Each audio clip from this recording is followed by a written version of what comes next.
go back on the record. We're outside, obviously, the presence of the jurors because they got sent home.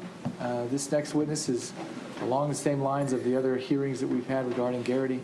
The basis of this witness's knowledge. Mr. Gladden, you'll be handling this for the state? Yes, Judge. One moment, I need to ask Colonel Snipes something.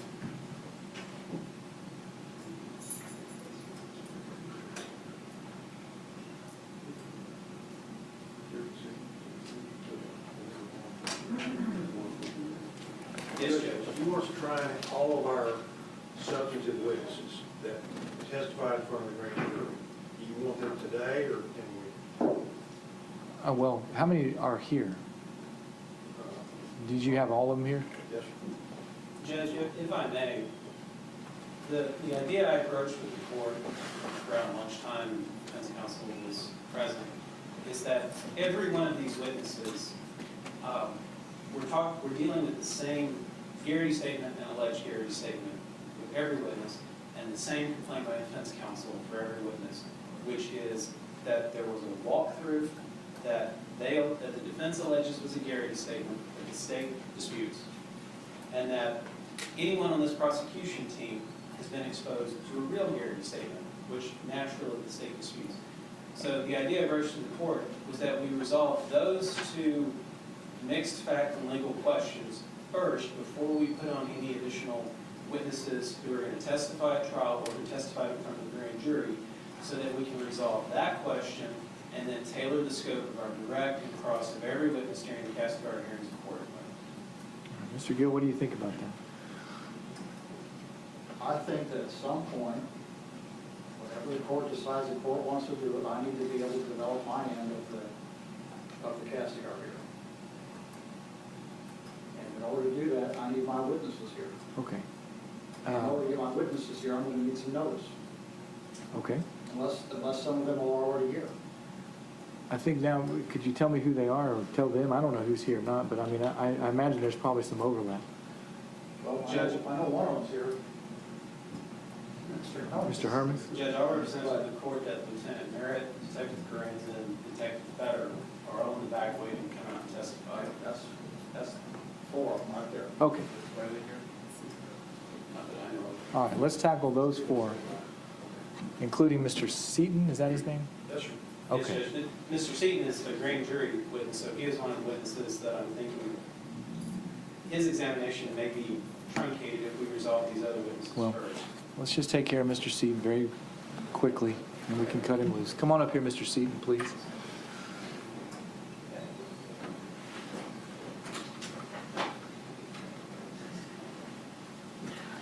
Hi. How are you? Good. Before you have a seat, could you please, I'm sorry, you need something?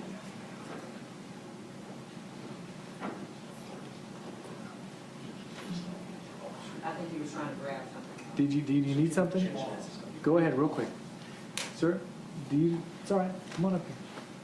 Do you swear the testimony you're about to give will be the truth? Yes, sir. All right, please have a seat. Watch your step. We'll be responding to questions from the mayor and the bow tie sitting up, Mr. Gladden, and perhaps one of those two all the way over there on your left, although they'll be sitting right here at the table, I'm sure. Mr. Gladden, go ahead. Thank you, Judge. Good afternoon, Mr. Seaton. I bet that was very expensive. Judge, I think it looks pretty serious. Yeah, go ahead. Mr. Seaton, just so the record is clear, you and I have never met. Yes. Is that correct? Yes. My name is Doug Gladden. I'm a prosecutor with the Dallas County District Attorney's Office. And we just need to establish some facts about the source of everything you're going to testify to in this trial and everything that you told the grand jury about in the grand jury proceedings. Is that okay? Yes. So to begin with, can you spell your full name for the court reporter? Jeremy, Jeremy, Austin, Austin, Seton, Seaton. Okay, and Mr. Seaton, did you testify before a Dallas County grand jury about this case? Yes. And have you been provided with a copy of your grand jury testimony? Yes. Yes. I'm having a hard time hearing you. Sorry. You can pull that microphone closer to you if you need and lift it. Okay. You You have been provided with a copy of your testimony? Yes. Have you had a chance to read it? Yes. Have you read it? Yes. Now, what you said to the Dallas County Grand Jury, you read it, you remember it. All the things that you told that grand jury, how do you know what you told them? Because I was there and I saw it, and it just, that's what I felt and that's what I seen, so that's what I said. You told the grand jury what you saw, and what you felt. Yes. Now, have you ever spoken about this case with the man sitting to my left, Mike Snipes? Yes. And have you told him what you saw and what you felt? Yes. Has he ever told you other facts of the case that you didn't already know? Yes. What were those? In the case of the shooting, I thought it was a shotgun, but it was a long rifle, and basically that was pretty much the only fact that I've gotten. Did you tell the grand jury that it was a long rifle? Yes. Okay. And that was based on what Mr. Snipes told you? Yes. But that's the only thing that That's he the only provided? thing, yes. Okay. Have you talked to anyone else about this case? No. Have you talked to anyone else on what we call our prosecution team? Anyone else from the DA's office?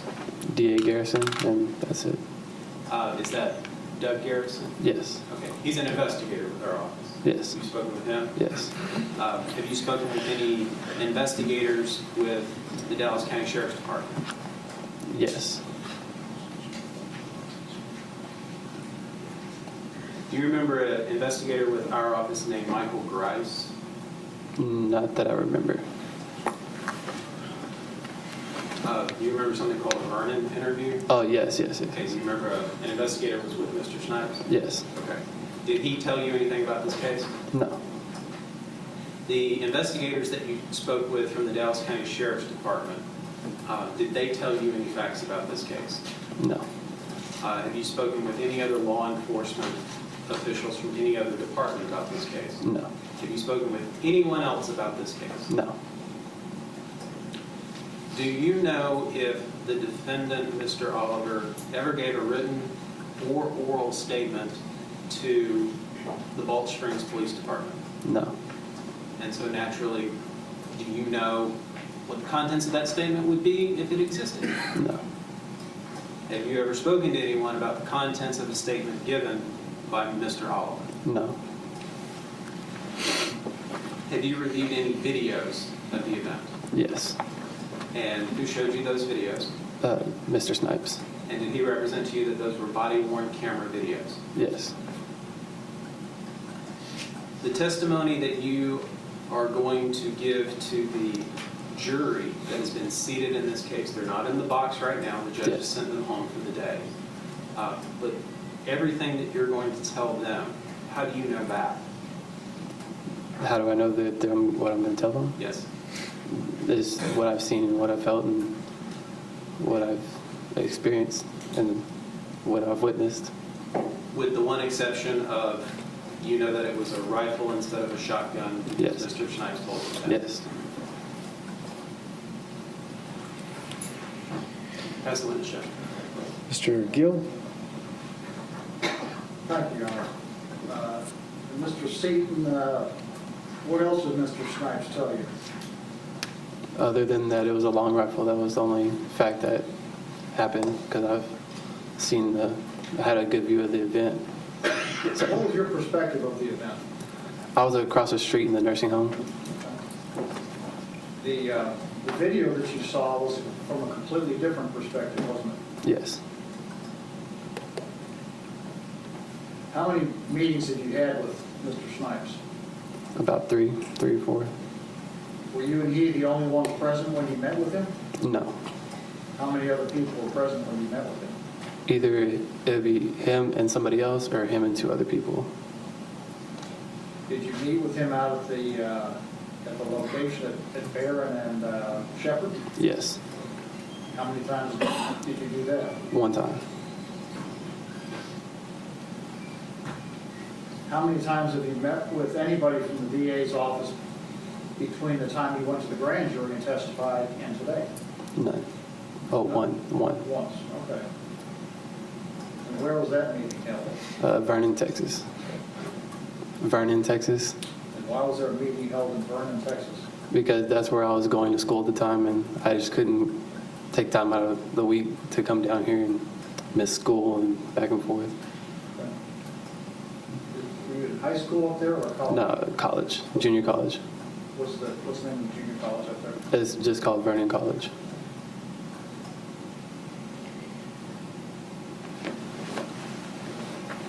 You know the names of the two officers that were involved in this?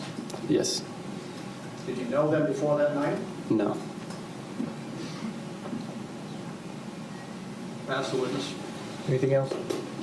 Yes, Judge. Mr. Seaton, I meant to ask you these questions earlier, and I forgot, so I need to make this record crystal clear. Okay.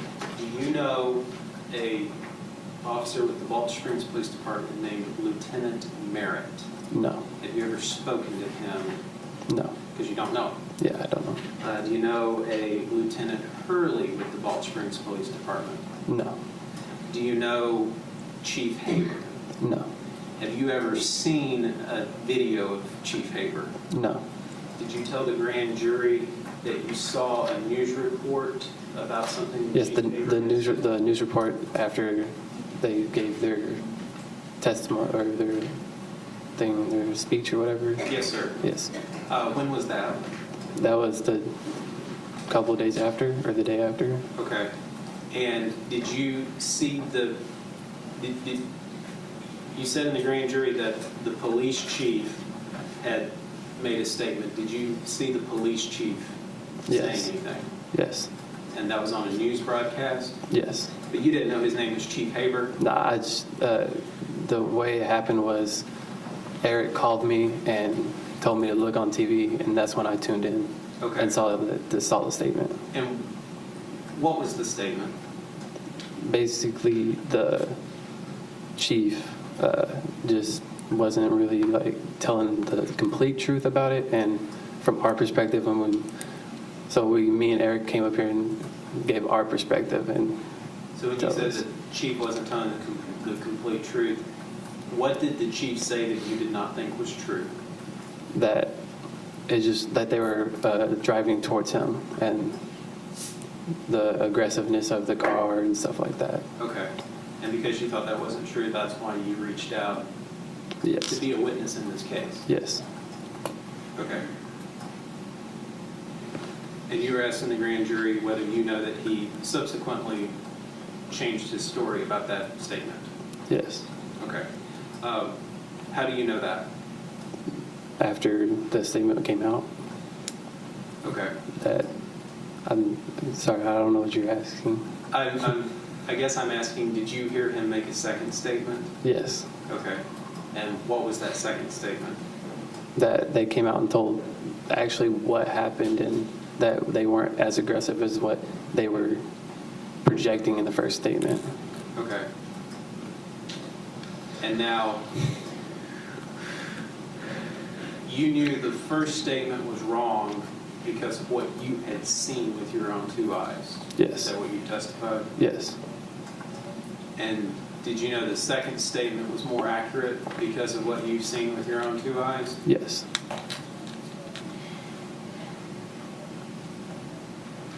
Nothing further, Judge. And Mr. Seaton, you followed the case on TV. Yes. So how many different broadcasts have you seen about this case on TV? I've only seen three. Yes, three. And when were those? The first two statements, and then a news report that came out about the whole event.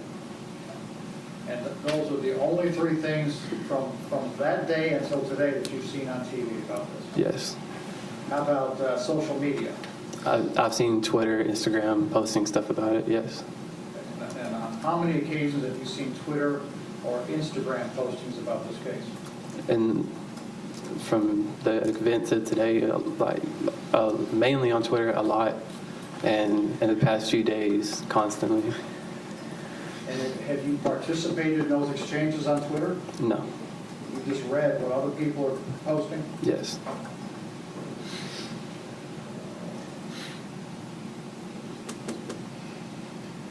Whose accounts do you follow? I follow Fox 4, NBC, CNN, all of those accounts, and then they retweet other news reporters and retweets after retweets.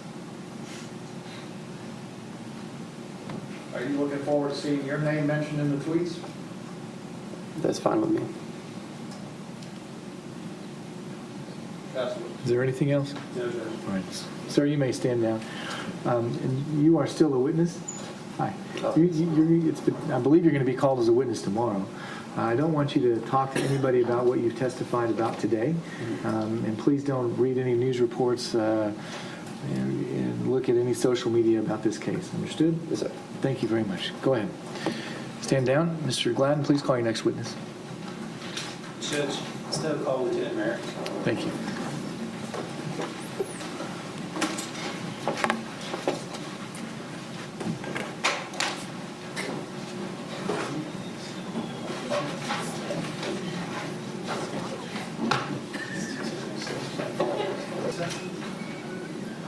Is it Lieutenant Merritt? Hi. Come on up here, please, to the front of the courtroom. Before you have a seat, if you would please raise your right hand. You swear the testimony you're about to give will be the truth? Yes, sir. All right. Please have a seat. We're responding to questions from Mr. Gladden and perhaps also Mr. Gill to your left. We're here for the very concise and limited purpose of Kastigar hearing. Go ahead, please. Thank you, Judge. Good afternoon, Lieutenant Merritt.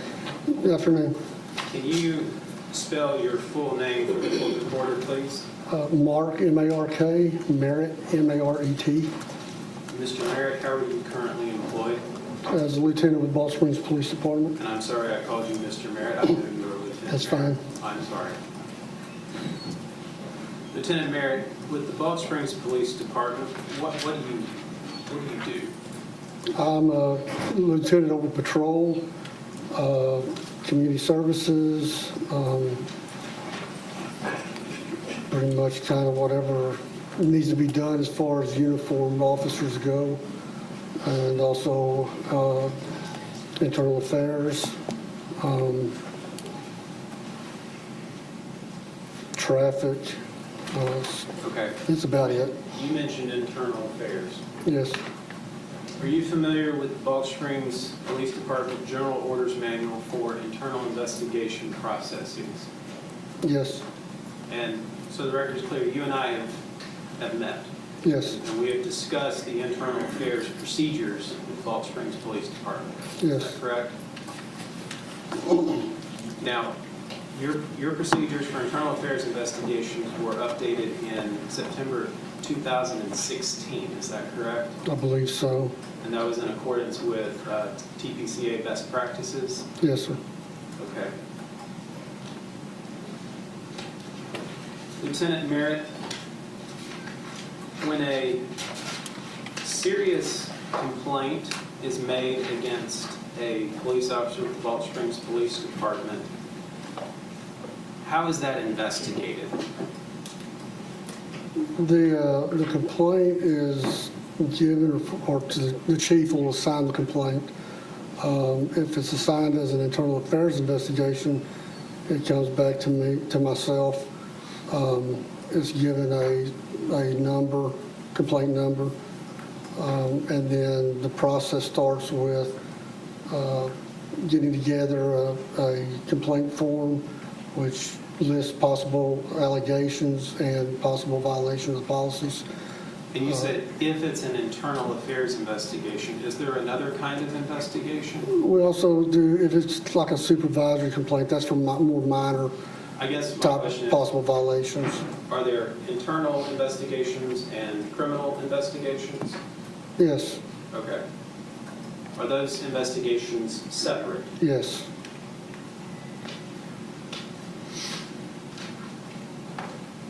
Are you aware that there are different procedures for internal investigations and criminal investigations? yes, Do you know what Garrity warnings are? yes, Do you know what rights Garrity warnings give? right,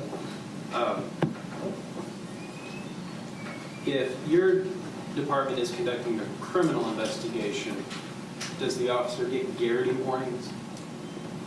I'm going to say no, not because it's not. I'm not involved in the criminal investigation part of Okay. it, but not that I know of.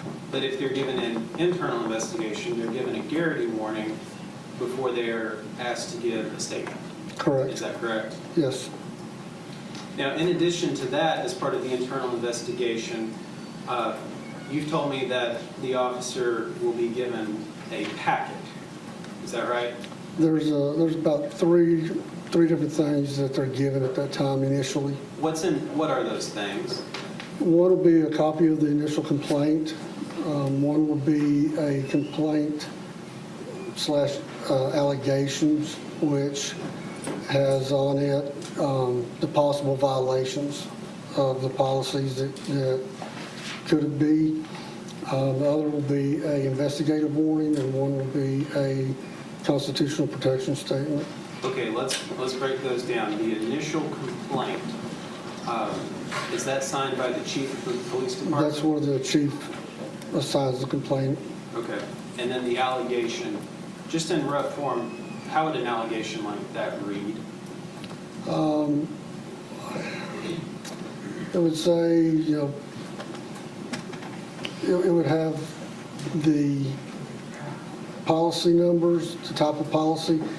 If on this day it's alleged you did this, if so, you may be in violation of the following policies. I have the policies listed and things like that.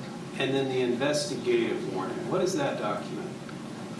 The investigative warning is what we'll give to, let me think here. When we're requesting them to write a memo, we'll give them both the investigative warning and the constitutional protection statement. Okay, well, They kind of go, it notifies them that they're being investigated. all right, let's pause there. You say when you're asking them to give a memo, you'll give them an investigative warning and a constitutional protection statement. Right. So the investigative warning and the constitutional protection statement are two different documents? Yes, sir. Okay. And the investigative warning, does it contain what we would commonly call Garrity warnings? Does it inform? It's not informing him of his Garrity rights and all that. That's the constitutional protection statement. Okay, what does the investigative warning say? I would really like to be able to see it to tell you exactly what it says and what it entails. Okay, we'll get to that. And then the constitutional protection statement. I think we've all seen a copy of the constitutional protection statement that the defendant in this case signed because it's been filed in this court publicly for us to see. It's written in the first person, and it advises that the person signing it has been ordered to give a statement, that they have been informed of their rights, that they will be terminated if they refuse to give a statement, and that they are invoking their rights under Garrity versus New Jersey. Is that fair to say? That's fair to say.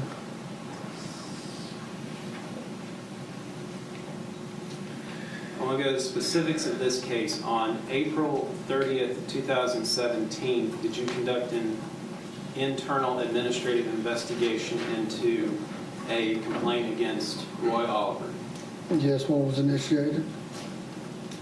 And did you meet with Mr. Oliver as part of this investigation on April 30th? Yes, sir. About what time was that meeting? I believe around 3 or a little after 3 o'clock. Was Mr. Oliver by himself? He was with his attorney at the time. Do you know his attorney's name? I don't remember her name. She's with Cleat. Okay. When you went to that meeting with Mr. Oliver, what was the first thing that happened when you met him and his attorney? There was a couple of words, exchanged. Hello, I'm so-and-so, things like that. I kind of explained the process of what's going to happen as far as the paperwork that I'm going to give and stuff. She, at that time, I remember his attorney attempting to give me a copy of his statement that he was going to write, or that they had already typed out. So at the outset of this meeting, the defendant's attorney tried to hand you a written statement? Yes, And did you accept the written statement at that time? not at that time. What did you do instead? I explained, I have some other things that I need to do first, and that's when we sat down and I gave him the initial complaint, the allegation, or the formal complaint letter, his constitutional protection, and the investigative warning. After you gave him that packet of documents, did he sign any of those? Yes, sir. What did he sign? All but the complaint requires them to sign the Okay. initial complaint form. Okay. And so is that when he signed his constitutional protection statement? Yes. Now, after he signed off on the constitutional protection statement, did he leave the police station at that point? Before doing No. anything else? No. No, what happened next? I believe the next they went into our criminal investigation division to watch the body cam video Okay. And that was Officer Oliver and his and attorney. his attorney. Do you know about how long they were in that room watching videos? I don't. Okay. But did you see them again after they were in that room? When they got done watching the videos, yes. Okay. What happened then? I believe that's when his attorney handed me the statement that had been typed up. When they came out of that room, while they were still at the Balch Springs Police We Department, were still in that room. still in the room Yes. at the Balch Springs Police Department, the defendant's attorney handed you a written statement. I believe that's when she handed it to me. Okay.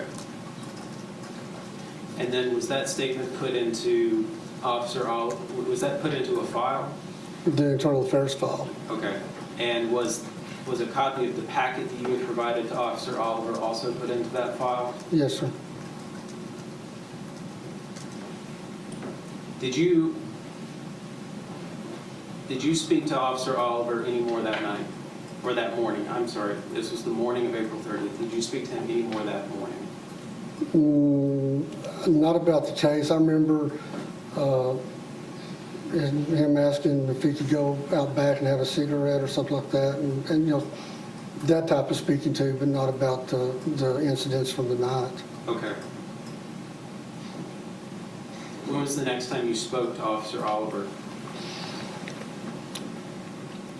I believe it was the morning of May 2nd that I called and contacted him. Okay, so you didn't speak to Mr. Oliver again until May 2nd. Did you see him again before May 2nd? I don't believe so. Did you go to a walkthrough that Mr. Oliver was at? I was at the walkthrough. Let's talk about that very, very quickly. Did you Okay. order Mr. Oliver to do a walkthrough? No, We keep talking about a walkthrough. Do you know what a walkthrough is? where you walk through the scene with investigations. Have you ever done a walkthrough? No, Do you know how to do a walkthrough? no, Would you ever order any of your officers to do a walkthrough? no. And you said you didn't want to. You said you didn't order Officer Oliver to do this walkthrough. No.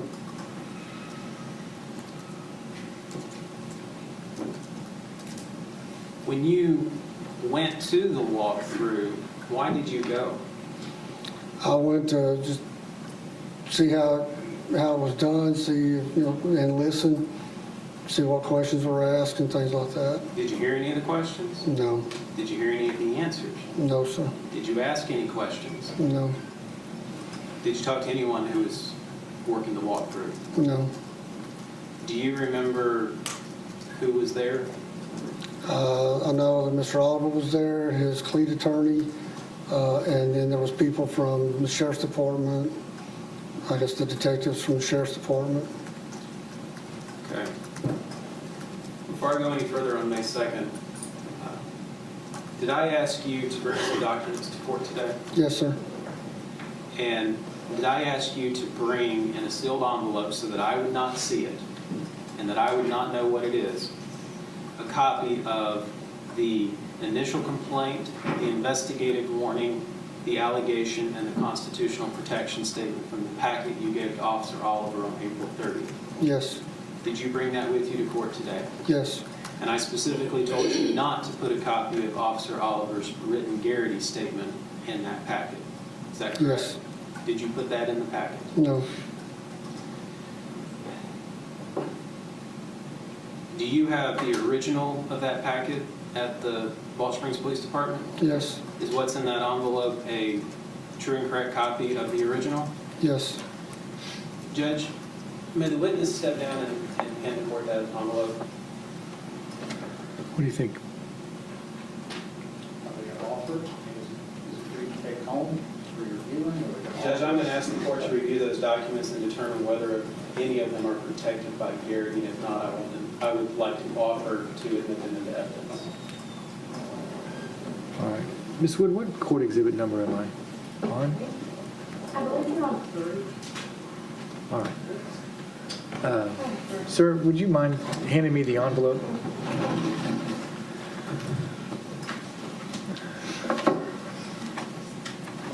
Three. It's going to be court's exhibit number 3. Hi. Are these your initials, sir? Yes, sir. Okay. Court's exhibit number 3 is a manila envelope. It says Honorable Birmingham on the outside, and then there's tape sealed with his initials on it. You can go ahead. I'll Thank take a you, look.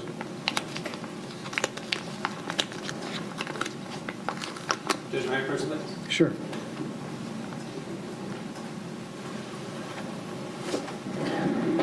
Sure. You got your signature? Lieutenant Merritt, Yeah, I'm going to show you a rough copy of the document. Can you just look at that very quickly, flip through it, and tell me if you recognize that?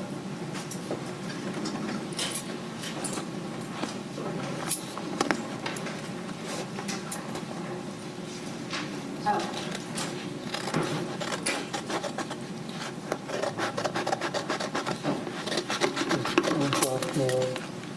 The general order for internal affairs. Okay. Go ahead and flip all the way through it.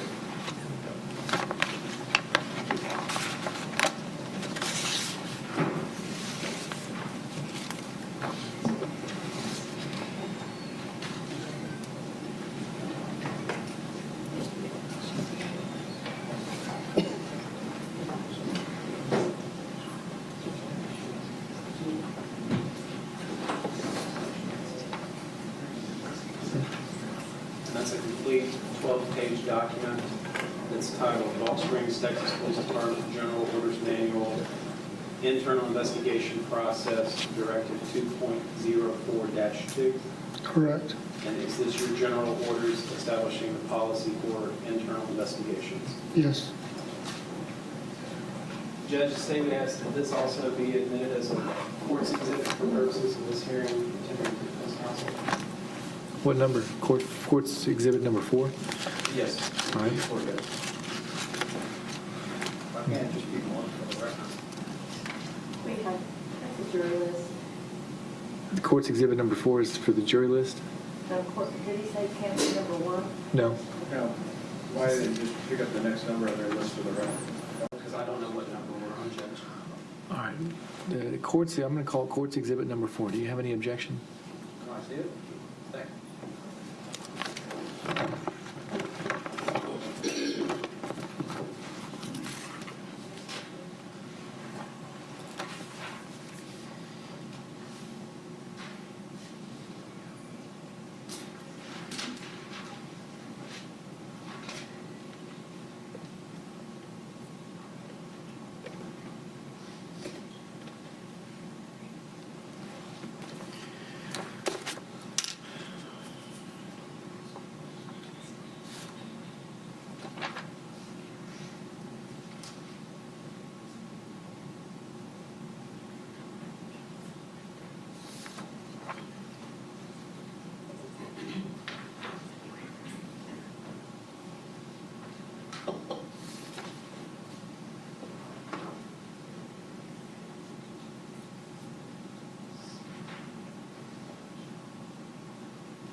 objection for this hearing? Court's Exhibit Number 4 is admitted for record, or for purposes of this hearing only. Go ahead. Jeff, may I approach? You may.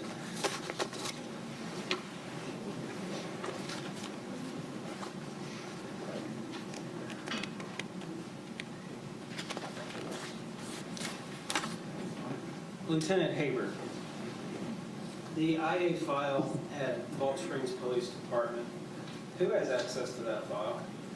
Myself and the chief. How do you ensure that no one else gets it? It's computerized, but there's rights given to the computer through our IT people. So it's not only password protected, most people just can't even see it. Can't open it. Okay. And during the walkthrough that Officer Oliver did on April 30th, how did you not hear anything during the walkthrough?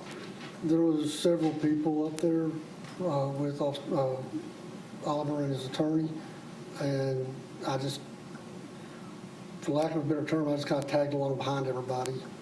Okay.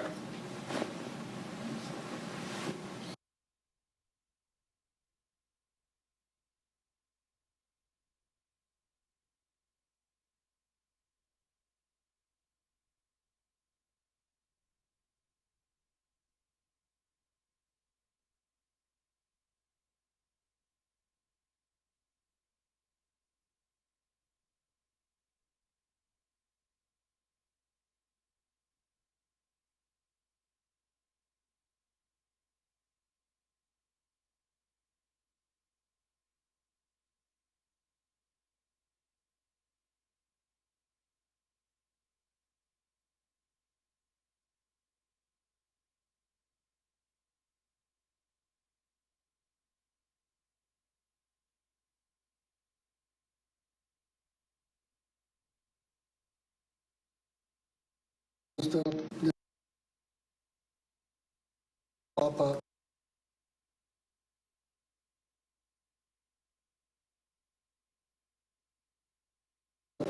Interview, an oral interview. While reviewing that written statement, specifically Officer Oliver's written statement, did anyone else see that statement?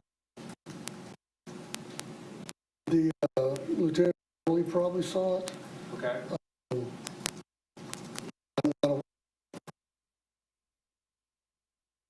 In an internal affairs investigation, when does the chief normally see the written statement?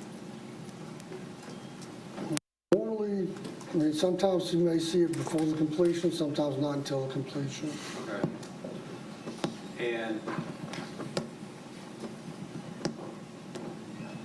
are you saying you don't know when Chief Haber saw this particular statement? No, sir, I don't know for sure. Has the chief ever suggested follow-up interview questions after looking at a written statement? Yes. Did he do that in this case? See, I don't know. Did Officer Hurley make any suggestions when he saw the statement? I think he may have said a couple of things, but it was stuff that I was already thinking about. Okay. Questions and I'm sure he made a couple of comments, but I don't know that I took any of his comments and actually asked that as questions.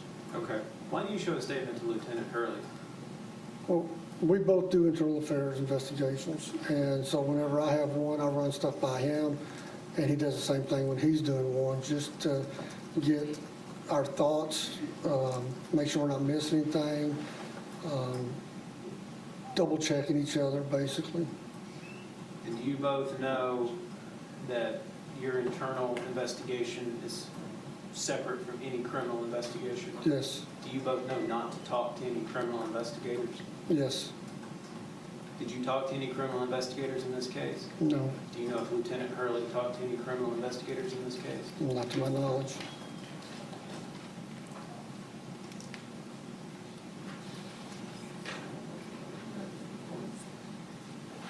Lieutenant Merritt, we've heard testimony from a witness that Chief Haber gave a statement to the news media on April 30th. And you and I discussed that fact previously. Yes, and you've informed me that you are aware of the basis for the chief's initial statement to the media. Is Yes, that correct? yes. What was the basis for the chief's initial incorrect statement to the media? He reviewed Officer Oliver's body cam from the incident, and that's where he came up with the information to make that statement. Had he reviewed Officer Oliver's written statement to come up with that No, press release? And then when he gave a second interview where he corrected a factual assertion, where did he get that information from? Officer Gross's body cam. Had he reviewed Officer Oliver's written Garrity statement to make that No. correction?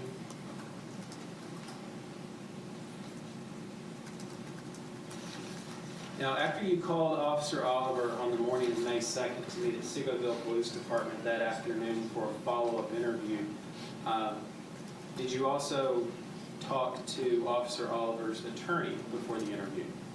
Yes, she called me. When she called you, what did she say?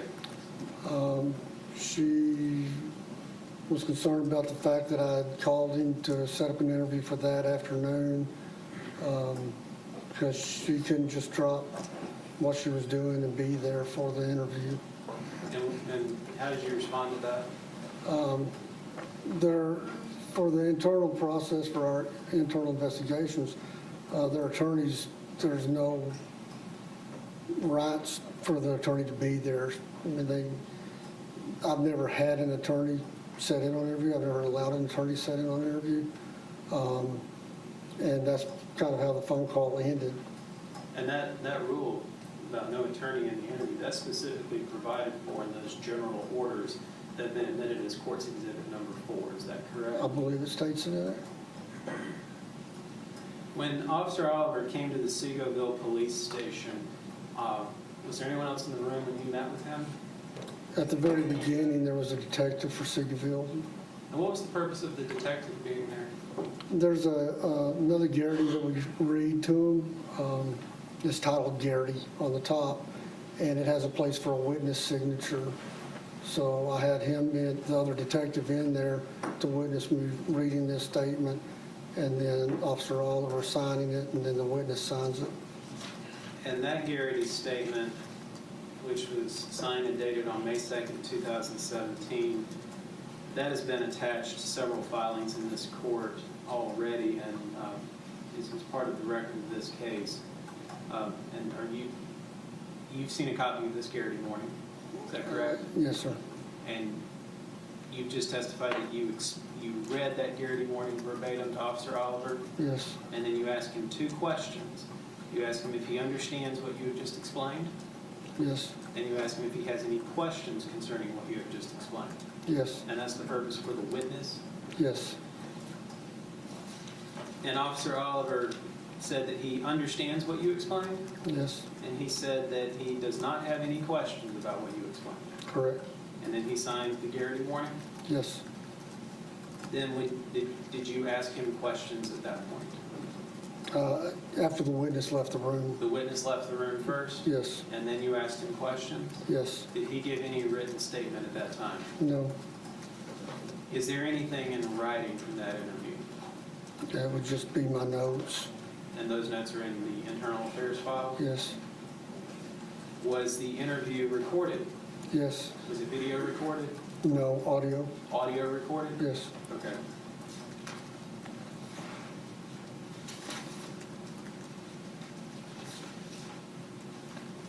Lieutenant Merritt, I'm going to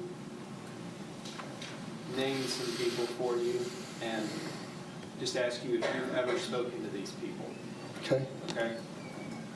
Have you ever spoken to Detective Carranza?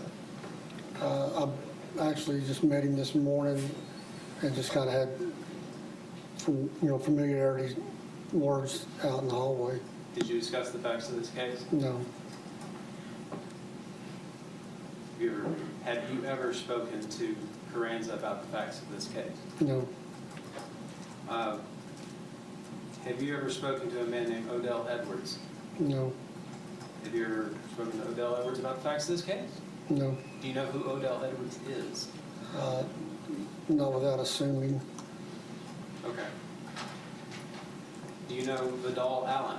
No, Have you ever spoken to Vidal Allen, no, much less about the facts of this case? no, Do you know Kevon Edwards? no, Have you ever spoken to Kevon Edwards, no, much less about the facts in this case? no. Do you know Tommy Lenore? Yes, Who is Tommy Lenore?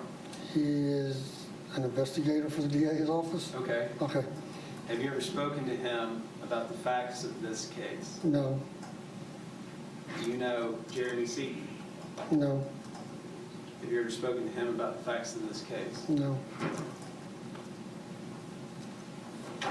Do you know, let me get these first names wrong, so I want to make sure I say it correctly. Do you know Eric Knight? no, Have you ever spoken to Eric Knight, no, much less about the facts of these cases? no, Do you know Reginald Mickens Sr.? no, Have you ever spoken to Reginald Mickens Sr., no, much less about the facts of this case? no, Do you know Quincy White? no, Have you ever spoken to Quincy White, no, much less about the facts of this case? no,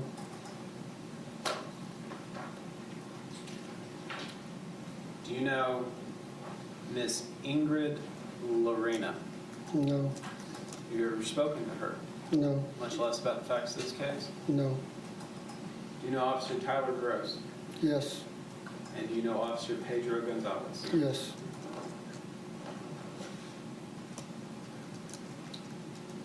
Are they both officers with the Balch Springs Police Department? yes, Have you ever spoken to them? yes, Have you ever spoken to them about the facts of this case? no, Did you do an internal affairs investigation against Officer Gross about this case? there was, he was, Specifically for him? no, Did you ever look into Officer Gross's actions as part of an investigation? yes. What was that? What was, What was the- investigation, or? Yeah, just what type of investigation was that? The whole incident was looked at, everybody involved. Okay. Who guided that investigation? I did, Okay. Was Chief Haber a part of that investigation? or I guess Chief Haber guided it, I did the legwork of it. Okay. Pedro Gonzalez, did he have any special roles in the Balch Springs Police Department? He was the PIO, What is a PIO? Public Information Officer. And so has he spoken to you about this case? Just about what was going to be put out to the media and things like that. Okay. When you say he would speak to you about things that were going to be put out to the media, you've got to describe that. What did he do? He would write up the media releases, and if media called, he would speak to them on the phone. And he would do a media release, and then he would show it to me to give my opinion on it. And I may tell him, take some of this stuff out, or put this in, or don't say this, don't say that. Did you tell him to put anything in a media release? Not that I'm aware of. Okay. You got to be crystal clear. Did you tell him to put anything in the media release?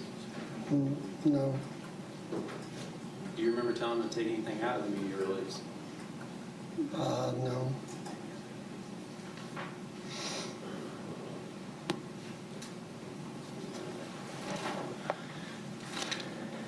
That's what he's Jeff.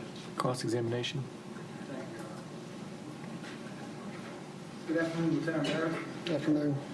I think we talked briefly the other day. I'm Bob Gill. I represent Mr. Olive. Okay. And were you on duty on April the 30th of 2017, or did you get a call in from someone? I got a call, From who? Sergeant Snow. And was it specifically for the purpose of coming down to the station to begin an internal affairs investigation? No, I was actually on my way back home from Odessa, and I got a call advising me that we had an officer-involved shooting.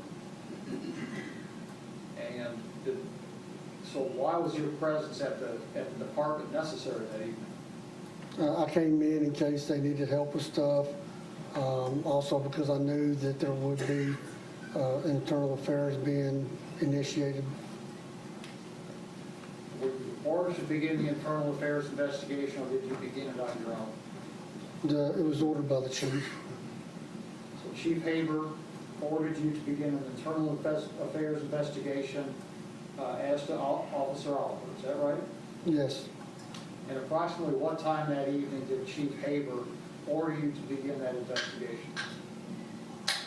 I don't know what time it would have been. Sorry, Mr. Hermes, I don't want to hear that Coke anymore, all right? This is your last time, please. Sorry, Mr. Gill. Thank you. What was the first thing you did with regard to the internal affairs investigation after it was assigned to you? I started putting together the initial 3 or 4 pages of paperwork. And you said that one of the things that you put together at that time was something called a constitutional protection statement. Is that right? Yes, And did you do all of this at the Balch Springs Police Department offices, headquarters? yes, And is that where you read or provided to Officer Oliver his constitutional protection statement? yes, Do you know how he got to the Balch Springs Police Department that evening? no. Was he there when you got there, or did he arrive after you? I don't know if he was already there or not.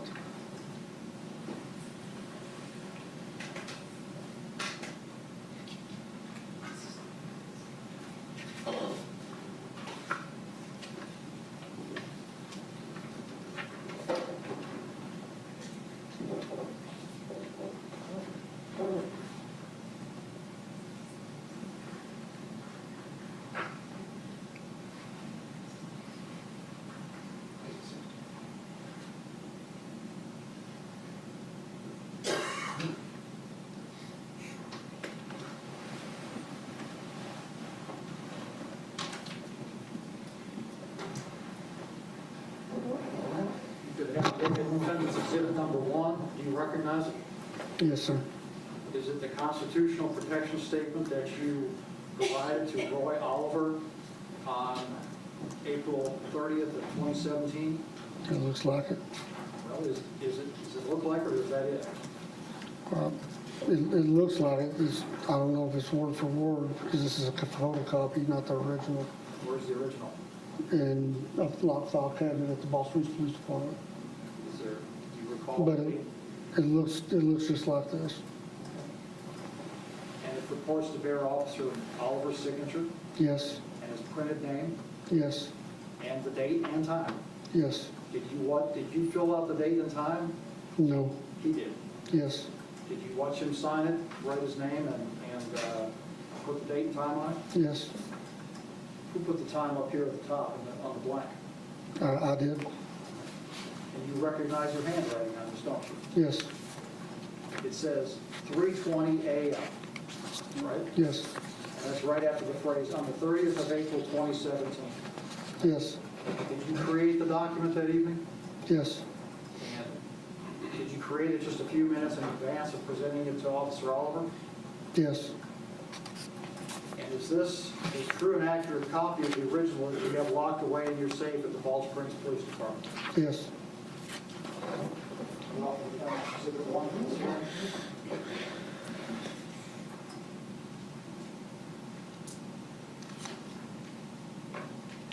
No objection, Judge. Defense one's admitted for purposes of this hearing. You can publish whenever you need to. Thank you. And this purports to have been given to Officer Oliver at the Balch Springs Police Department headquarters, 12,500 Elam Road, Balch Springs, Texas, right? Yes, 5 years. yes, And this advises Officer Oliver of his Garrity rights. Is yes, that correct? yes,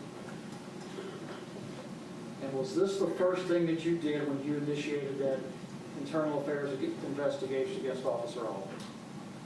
Is that the first piece of paper I gave him, or is that one? Is this the first step you took in your investigation, was to give him his proper Garrity warnings? Yes,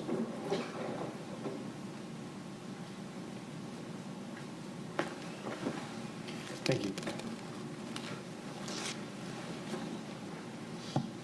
And it was after you gave him that Garrity warning that the walkthrough took place that you discussed with the prosecutor earlier, is that right?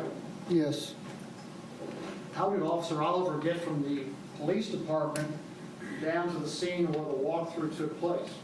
With, I believe he rode with his cleat attorney. The walkthrough took place at the intersection of Barron and Shepherd in the city of Bald Springs, is that right? Yes, And that's the location of the shooting that was under investigation. yes, It's the location of the shooting that was under internal affairs investigation at that time, is that right? yes. And do you remember the names of any of the sheriff's department investigators that were there at that time? No, sir. Do you remember how many there were? There was several people, I don't know how many, and I don't, in the sheriff's department, or who all the people were, where they were from. Did you meet any Dallas County sheriff's officers here today? Carranzo and Federer or something like that. Does the name Fetter sound correct? Yes, Do you recognize them as being two of the Dallas County sheriff's investigators who were present at the walkthrough? I didn't. Whoever was there from Dallas County, the subject of the investigation at that time was Roy Oliver, isn't that right? I don't know what the subject of their investigation was. Roy Oliver was the person they were interviewing, is that right? They're the ones that did the walkthrough with, yes. And they were asking him questions? I'm supposed so. I couldn't hear what was being said. Were any of them taking notes? I don't remember. I assume they probably were. Were you taking notes? No, sir. Were you wearing a recording device of any kind? No, sir. Were any of them wearing a recording device of any kind? I don't know. Was the walkthrough video recorded to your knowledge? Not to my knowledge.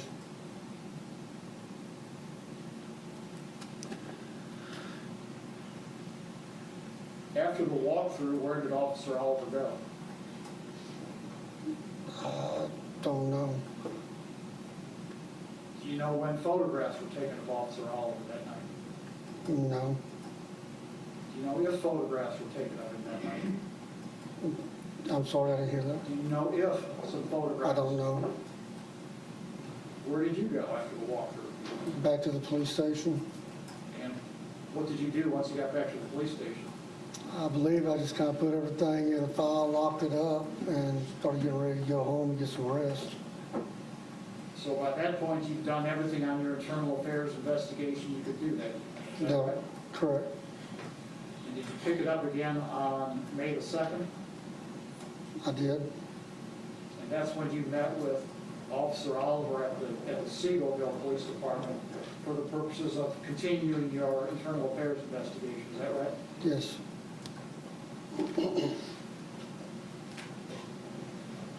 When did the internal affairs investigation end?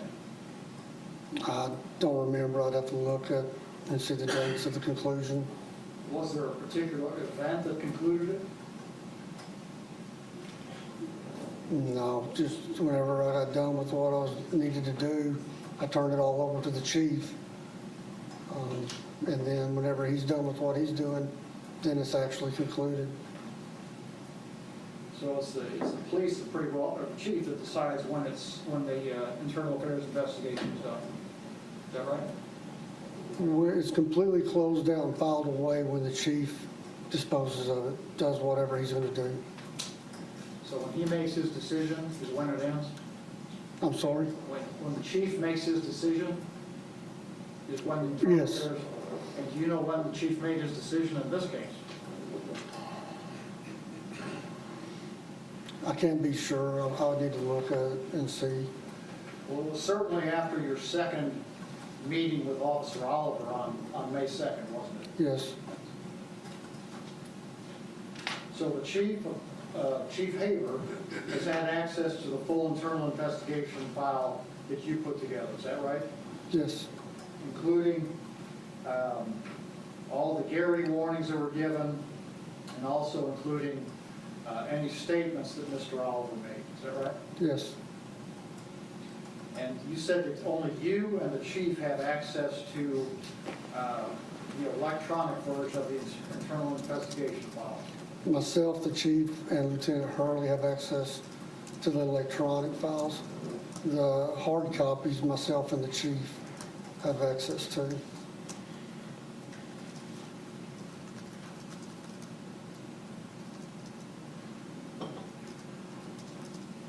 You said that you basically lock away in a safe in your office your paper copy of the internal investigation file. They're locked in a locking file cabinet in another office, not my office. Now, at some point, this particular internal affairs investigation file, Officer Oliver made his way down to the Dallas County District Attorney's Office. Is that correct? Yes, How did that happen?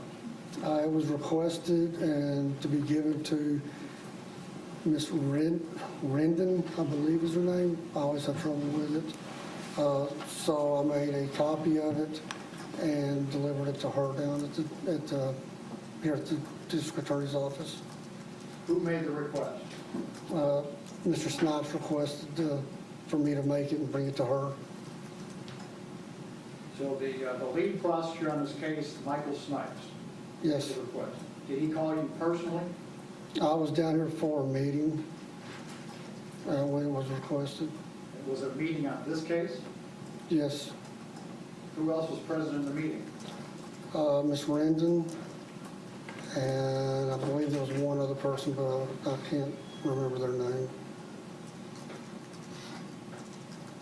And Mr. Snipes made the request to you in person to bring did he ask for your entire internal affairs investigation file? I don't recall how he asked for it. He just said the internal affairs to be delivered to her. And did you do that? Yes, And do you remember approximately when that happened? around the first complete week of June, I believe, June 8th or something like that, I think it was. And that would have been the first weekend in June of 2017. 17, yes. And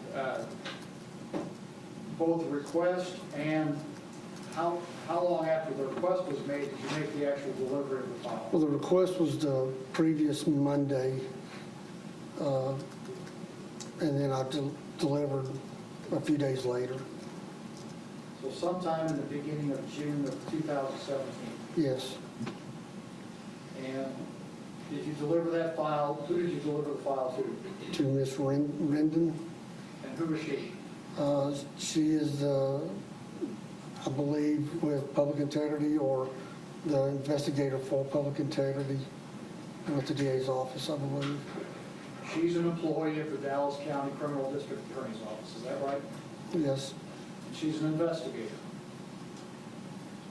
as far as I know. What was the meeting about that you were attending with Mr. Snipes? Oh, goodness. I know one thing that it was about was the first statement that the chief had made after the incident occurred.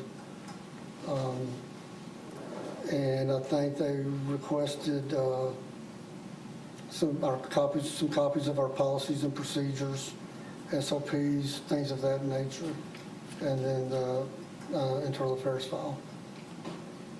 Was there conversation at that meeting about the contents of the internal investigation file? No, They just asked you to bring it downtown and give it to them, we'll give it to her, yes, sir. and you did that. Yes. On how many other occasions have you ever been asked to deliver an internal investigation file to anyone outside the Falls Springs Police Department? There's been a couple of occasions that I've had to deliver, bring down for a judge to review them. But But is this the first and only occasion you ever reviewed or delivered one to a prosecutor's office? I believe so. And did you deliver to them a complete copy of the internal affairs investigation? I believe so. Did that include the Garrity warning that was admitted as defendant's exhibit number 1? It should be in there. And there was also discussion about the fact that Officer Oliver gave to you a written Garrity statement. Is that right? A written statement after I gave him the Garrity? Yes, sir. The first time, yes, the first Garrity, yes. Yes, sir. And that was also included in that packet that was delivered to the DA's office, wasn't it? Yes.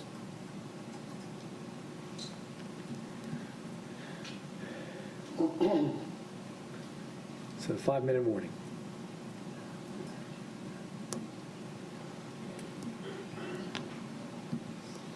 Now, during that walkthrough, it was your purpose in being there to listen and learn what was going on, is that right? Yes. So you were listening to all the questions that were asked of Officer Oliver, is that right? I attempted to, but I couldn't hear him. Why not? There was just a group of people there, and they were talking too soft, and I wasn't in the middle of them. And I don't know if they were talking too soft or what it was, but I couldn't hear anything that was going on. Okay. Were they whispering, trying to? I don't think they were whispering. I just couldn't hear. Now, did you ask any questions yourself No. during that interview? No, Didn't you ask Officer Oliver to clarify where the car was parked? not to my knowledge.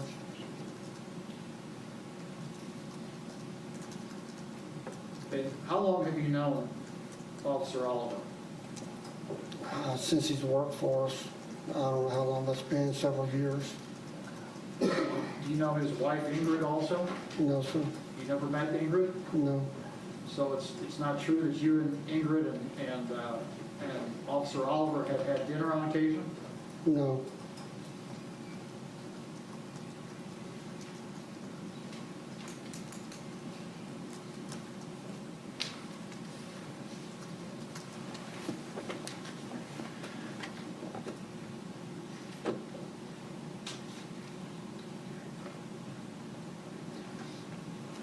I believe she came to the station. I met her one time, but that's it. I just thought about that. Did the internal investigation file that you delivered down to the criminal district attorney's office also contain an audio copy of the interview you conducted with Officer Oliver?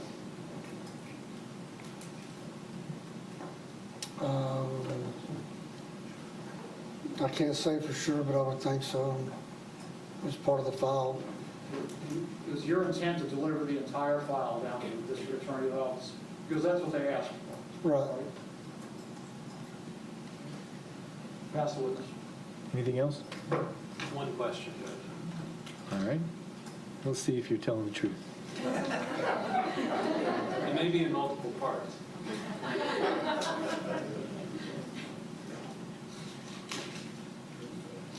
Did the Balch Springs Police Department conduct the criminal investigation in this case, or did the Dallas County Sheriff's Office conduct the criminal investigation in this case? Dallas County Sheriff's Office. Thank you. Nothing further, Judge.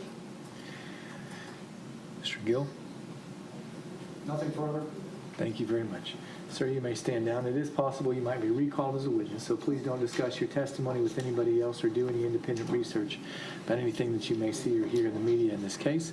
Court is in recess until tomorrow morning at 8:15. Judge, if I may, has the court made a ruling on the court's exhibit number 3? The contents of that envelope? What am I asked to rule on exactly? I've reviewed it. They're not Garrity material because the state has never seen those documents, and so we don't know.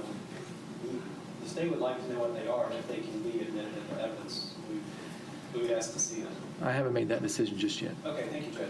All right. Is there anything else? See, if you could have your witnesses here at 8:15 tomorrow morning for purposes of continuing with this, what I'm going to call Kastigar hearing. Yes, sir, Mr. Gill.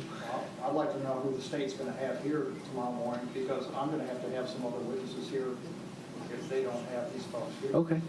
Judge, my intent is to call Detective Fetter and Detective Carranza, and the point of their testimony is to explain that the walkthrough is part of the criminal investigation conducted by the Dallas County Sheriff's Office. I guess I could call every Dallas County Sheriff's detective that was there, but the point of the testimony is to establish that fact, and I don't want to be repetitive. I appreciate that. Mr. Gill, in addition to those two folks, do you think there might be anybody else that is here that you would like to have tomorrow morning? Yes, sir. Okay, who would you like to have? We need Lieutenant Rendon. Okay, hang on just a second.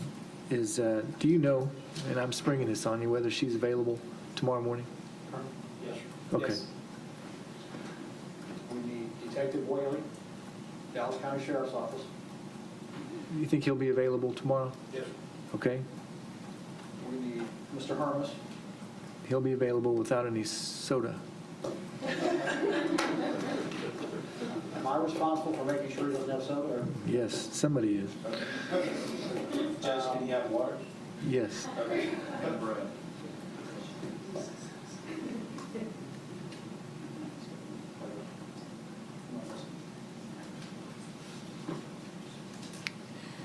I'm drawing a blank right now. There's someone else. It's all right. I'll talk to the state about it. I think they're probably all available. So with all of those things that we've got coming up tomorrow morning, is there anything else that we need to get into today on the record, or can we please give Ms. Wood her break? So, Your Honor, Judge, Thank you very much. That's all. may we be excused, Judge? You may.